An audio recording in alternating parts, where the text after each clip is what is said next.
Assalamualaikum warahmatullahi wabarakatuh. Jumpa lagi dalam Belajar bareng Kang Nana. Teman-teman, hari ini kita masih melanjutkan sesi ngobrol-ngobrol dengan Pak Hermansyah, pakar goes, pemilik toko sepeda MBC, dan juga konsultan dan suhu di MBC Bikers.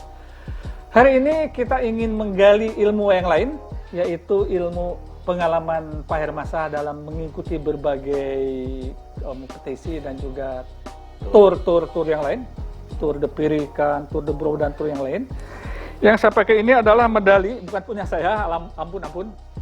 Ini adalah medali untuk Tour de Pirikan. Ini terlihat 500 km. Ya, teman-teman yang anak muda, kalau yang mau nyobain naik sepeda 500 kilo, silahkan ikut Tour de Pirikan. Jangan nunggu Pak Heru harus 60 tahun dulu umurnya. Tapi kalau misalnya nggak mau malu, ya belajar dari sekarang lah ya. Tapi ini adalah perlu mental yang membaca untuk bisa menyelesaikan 500 km. Dan ini berbagai banyak medali, pasti berbanyak gunung yang sudah ditaklukkan. Teman-teman semuanya, kita ingin gali lebih jauh. Kita ingin tanya ke Pak Hermansyah. Kita tolong diajarin gimana teknik kalau menghadapi jalan nanjak. Kemudian nanti tolong jalan turun seperti apa. Kalau rata itu sebaiknya kita full speed atau untuk nyari nafas atau apa? Sekarang tolong diceritakan nanjak, turun atau rata. Saya mulai dari basic ya Pak Nana. Oke. Dari basic itu begini. Anggap aja kita baru bermain sepeda. Karena sama dulu saya 5 tahun yang lalu megang sepeda dan saya tidak tahu apapun itu sepeda. Dan bahkan saya bilang saya mencoba 200 meter sudah kram. Nah, jadi Anda jangan sampai seperti saya. Yang betul adalah pertama tadi di video di sebelumnya itu adalah sizing. Ukurannya pas sama badan kita. Badan. Whatever, itu mau alloy, mau karbon, mau kromoli, yang penting sizingnya pas dulu.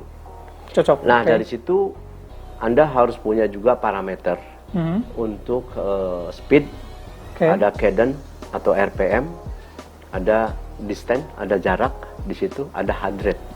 Heart rate juga penting, tapi mungkin bagi anak muda mungkin pentingnya penting. Tapi kalau umur sudah 40 tahun ke atas, RPM itu artinya putaran. Ya? Nah, rotation per minute gitu kan? Ya. Jadi yang basic adalah kita harus belajar bagaimana kita bisa mencapai RPM minimal itu 90. 90 di track datar.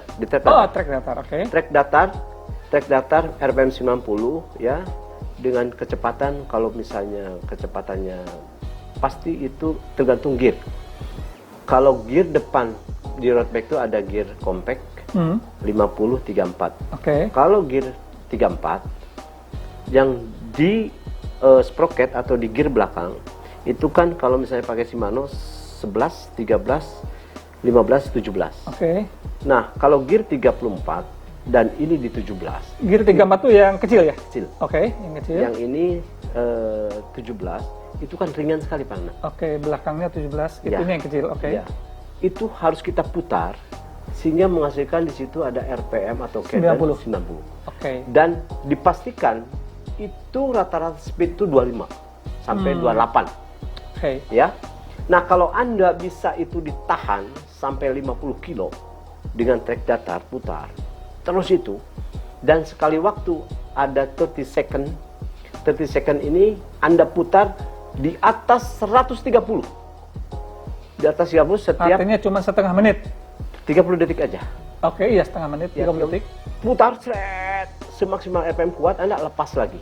125? Ya, itu interval. Nah, Anda latihan itu sampai Anda bisa kurang lebih 50 kilo. Dan diulang-ulang. Baru Anda, setelah Anda udah merasa 90 itu kecapai, Anda turunkan yang belakang. Tapi RPM tetap. Usahakan 90. Sampai nanti sisa 1. Berarti kalau seandainya gear belakang turun 1, kecepatan akan menambah. Turun lagi 1, kecepatan bertambah lagi. Tapi putaran tetap di atas 90. itu baru top. Oke. Jadi sebenarnya mau jalan nanjak pun tidak perlu ada energi khusus, asal putaran itu konsisten dimainkan akan ikut nanjak gitu ya atau gimana? Ya. Di tanjakan itu ada beberapa yang boleh perhatikan. Pertama, shifting. Shifting kita tuh harus membagi gear depan, gear belakang. Pasti dipakainya kalau tanjakan itu tergantung. Gigi kecil ya depannya. Yang depannya kecil. Pasti kecil. Yang belakang tuh sesuaikan dengan kemampuan kita. Tapi RPM ini ditanyakannya tidak harus 90. Tentu RPM dengan 60 saja itu udah bagus tuh. 60 RPM tapi senyaman mungkin di paha kita tuh tidak terbebani. Belakangnya sesuai anjuran gitu atau ada batasan belakang jangan sampai di atas 17 atau apa gimana? Kalau di belakang itu sesuaikan dengan kemampuan kita. Kalau misalnya masih berat, naikin. Masih berat lagi, naikin. Tanyakan sambil jalan, berat lagi, naikin lagi. Berarti kalau misalnya kita punya sprocket 34, itu senjata terakhir. Jadi ini 34, yang kecil, ini 34. Udah senjata kita nggak bisa apa-apa lagi. Berarti RPM kita masih kurang. Biasanya kalau dengan 34 ini semua tanjakan bisa dilalui. Seperti halnya di Bromo. Saya sudah mau habis di Bromo itu. Saya habisin jatah saya 34 karena terakhir itu tidak ada lagi pindah gigi lagi terakhir ya? Iya, gradiennya sekitar 21 kali ya, yang terakhir cuma 400 meter. Itu memang RPM kita harus cepat sehingga bisa naik sepeda. Itu ditanyakan. Turun sekarang turunan. Sebenarnya turunan itu harus pegang stang depan, apa yang bawah, apa yang ini, atau kita ready rem atau gimana ya bagusnya? Kalau turunan itu untuk pemula saya sarankan pegang di atas dulu ya. Jangan yang bawah. Di bawah, di atas dulu. Cuman memang badan harus agak ke depan dan ini harus ada angle sehingga manuvernya. Jadi nggak lurus gini ya? Nggak gini. Kalau gini dia nahan angin. Nah, kalau aero gini manuvernya enak. Nah, tapi kalau yang sudah advance itu biasanya pegang bawah itu lebih mantap ngeremnya. Ya, mantap remnya, tapi lebih aero sehingga angin juga tidak tertahan oleh kita. Yang dimainkan rem belakang depan bagusnya? Itu bisa 70-30% lah. Yang belakang lebih banyak 10, belakangnya. Ini ngimbangin aja. Dan itu harus on off. Jadi nggak boleh dicengkram terus gitu ya? Jungkel. Pasti jungkel. Lepas, tengkrep, lepas gitu ya? Dan cukup satu ini aja. Jari? Iya, satu aja. Kalau pegang di bawah itu cuma satu. Jadi telunjuk aja gitu ya? Untuk rem tuh? Iya. Nggak akan ini ya? Ragu atau apa? Pasti ngerem ya? Bisa. Rem. Kecuali kalau di atas itu biasanya gini. Tapi resikonya itu pegel. Apalagi belum saat turun, pembagian gear depan belakang bagusnya seperti apa? Nah ini tergantung. Kalau lagi race pasti pakainya gear depan besar. Gear belakang kecil. Per, terakhir ini barangkali teman-teman ingin mendapatkan pencerahan apakah bagus tidak goes itu ikut komunitas ataukah goes itu sendiri. Sebab saya jujur aja kalau saya ikut goes panjang, saya sangat nyaman kalau goes sama TNI lah ya, karena di depan sudah dibersihkan jalannya, di belakang ada ambulan, ada truk evak dan lain-lain. Saya jujur aja nyaman. Jujur aja saya kalau mau ikut tour, kalau panitianya abal-abal saya nggak mau, saya bilang, karena kita kan nyari sehat dan aman kan. Apa pendapat seperti apa? Apakah kalau boleh gue itu nyaman enak soliter atau enak masuk komunitas tuh? Gini, kalau untuk tour betul kata Pak Nana bahwa kalau kita gue diundang oleh ABRI gitu ya, khususnya Angkatan Darat. Pengalaman kita kan dengan Angkatan Darat ya. Misalnya saya pernah diundang oleh Pak Tatang Sulaiman untuk ikut kemarin yang terakhir di Singkawang ya? Singkawang ya. Dan kebetulan terima kasih Pak Nur sudah menjadi tuan rumah yang top pokoknya selama saya di Singkawang. TNI juga nggak salah, Pangandaran juga ya? Nah ini pertama saya ikut tur dengan TNI itu adalah Pangandaran. Pangandaran, dan itu nyaman. Memang depan clear, belakang udah siapkan semua dan tertib sekali. Dan yang terbaik itu adalah kemarin yang di Singkawang. Itu panitianya luar Mantap, biasa. ya. Dan dari mulai akomodasi, transportasi, walaupun ada sedikit eksiden ya, tapi tidak terlalu mengganggu Signifikan, secara keseluruhan ya. Oke. Itu betul kata Pak Nana. Nah, apakah kita perlu masuk komunitas atau tidak? Sepeda ini kan termasuk satu olahraga yang sehat dan juga hobi.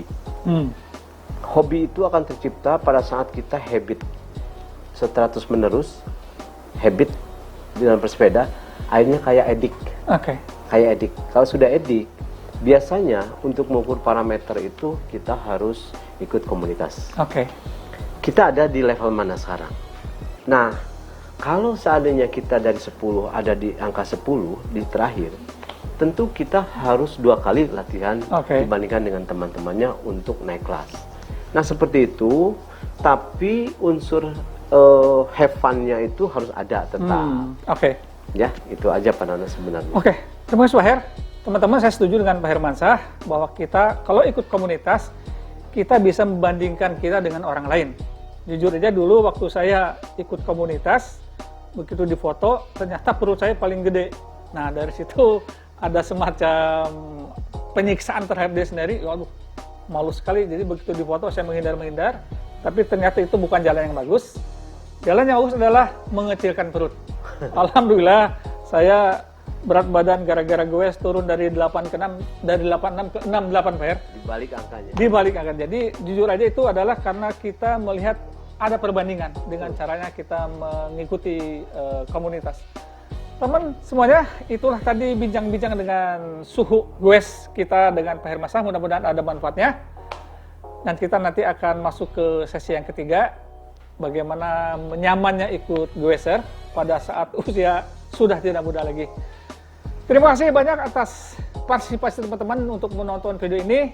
Sampai jumpa lagi dalam video belajar bareng Kang Nana. Assalamualaikum warahmatullahi wabarakatuh.